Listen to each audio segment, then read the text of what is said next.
Então, bom dia, turma. Eu vou dar continuidade aqui à apresentação do meu grupo sobre pós-modernidade. Eu vou falar sobre a teoria da complexidade, uma das correntes dentro da pós-modernidade. Essa teoria ela foi desenvolvida por Edgar Morin. Como minha colega deve ter falado, ele é um historiador, antropólogo, sociólogo, ele é autodidata, enfim. E aí ele construiu a teoria da complexidade, e a complexidade ele é um pensamento que se esforça para unir, operando com diferenciações. Então, para a gente entender o pensamento complexo, a gente precisa primeiro entender dois conceitos, que é o conceito de ordem e o conceito de desordem. O conceito de ordem, ele extrapola as ideias de estabilidade, rigidez, repetição e regularidade, unindo-se à ideia de interação e imprescinde recursivamente da desordem. A desordem ela é dividida, por sua vez, em dois polos. O primeiro polo é o polo objetivo, que é o polo das agitações, das dispersões, das colisões, das irregularidades, instabilidade. Em suma, é o polo que trabalha com os ruídos e os erros. O segundo polo é o polo da subjetividade. O polo subjetivo é o polo da imprescindibilidade ou da relativa indeterminalidade. A desordem para o espírito traduz-se pela incerteza. Então, a incerteza, ela é a chave, ela é o foco principal da teoria da complexidade.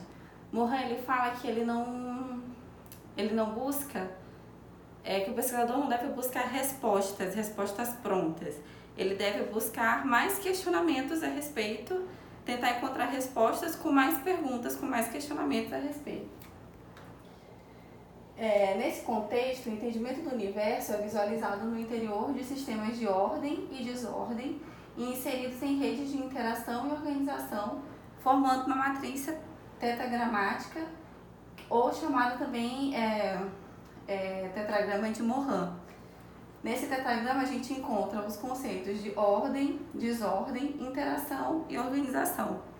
Esses conceitos são vistos dessa forma porque Morin fala que uma coisa não exclui a outra. Não existe essa ideia de oposição. Eles são feitos dessa forma porque um complementa o outro, um interage com o outro, um se integra com o outro e um não pode excluir o outro. É uma constante troca. Esse tetragrama ele demonstra a concepção do universo a partir da dialógica entre esses termos, ou seja, a partir do diálogo que um conceito tem com o outro. A complexidade é uma forma de compreender o mundo, tendo a capacidade de integrar no real as relações que sustentam a coexistência entre os seres do universo, possibilitando o reconhecimento da ordem e da desordem, do uno e do diverso, da estabilidade e da mudança. Ela comporta as ações, as interações e as determinações que constituem o mundo dos fenômenos, principalmente a noção de incerteza.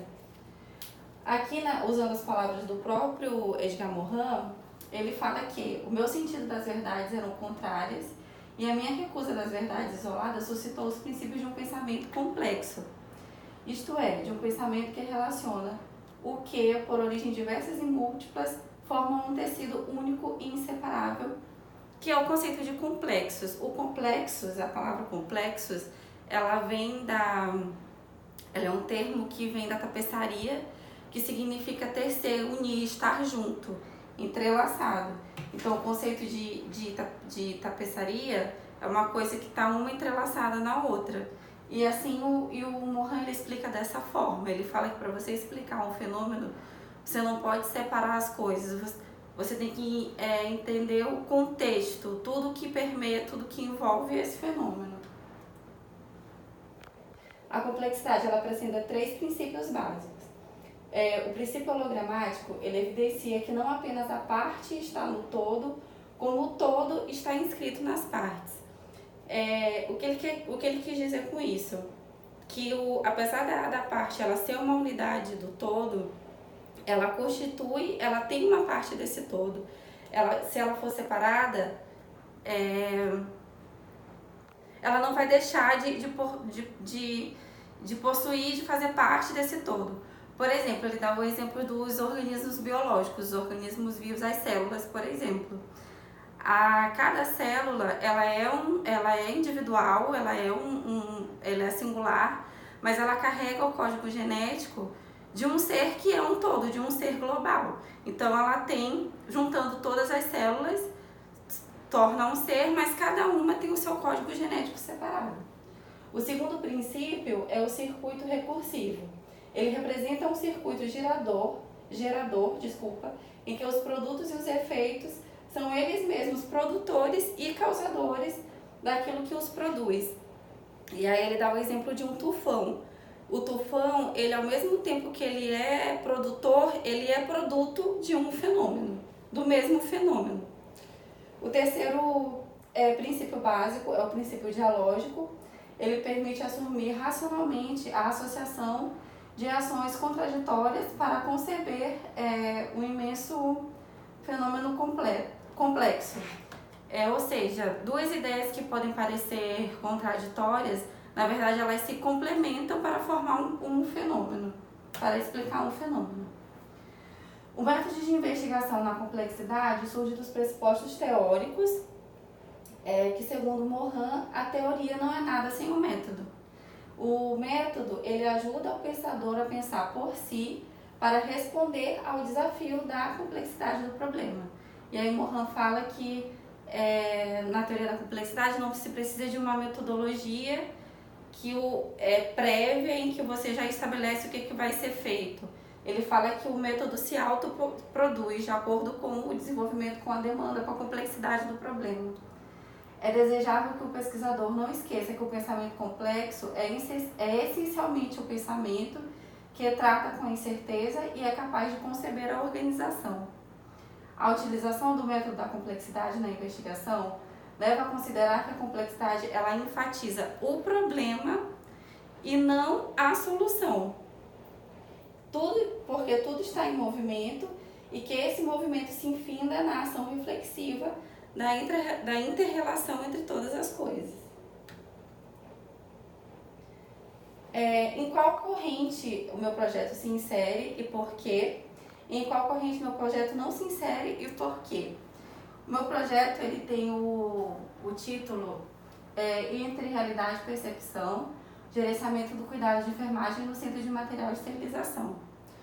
O meu projeto ele não se insere na fenomenologia, porque a fenomenologia ela estuda um fenômeno, ela visa compreender o fenômeno, mas ela não se propõe a nenhuma intervenção, ela só visa a compreensão desse fenômeno.